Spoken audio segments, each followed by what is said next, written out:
ఇది లక్ష్మణుడి ప్రాణాలు గాలిలో దీపంలా మారిన వేళ.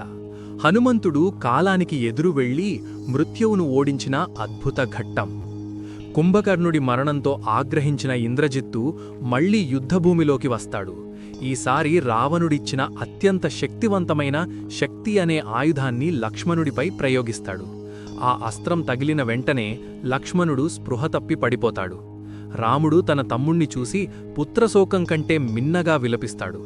వానర వైద్యుడు సుషేనుడు లక్ష్మణుణ్ణి పరీక్షించి సూర్యోదయానికి ముందే హిమాలయాల్లోని ద్రోణగిరి పర్వతంపై ఉండే సంజీవని మూలికను తెస్తేనే లక్ష్మణుడు బతుకుతాడు అని చెబుతాడు. సమయం చాలా తక్కువగా ఉండటంతో వాయువేగంతో వెళ్లగల హనుమంతుడు ఆ బాధ్యతను తీసుకుంటాడు. హనుమంతుడు హిమాలయాలకు చేరుకుంటాడు.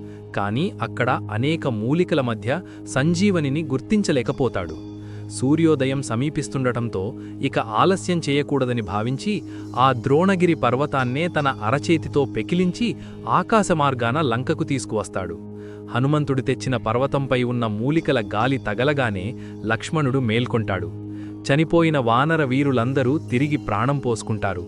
రాముడు హనుమంతుణ్ణి గాఢంగా కౌగిలించుకుని, హనుమా, ఈరోజు నా తమ్ముణ్ణి కాదు, నన్నే కాపాడావు అని ఆనంద బాష్పాలు రాలుస్తాడు.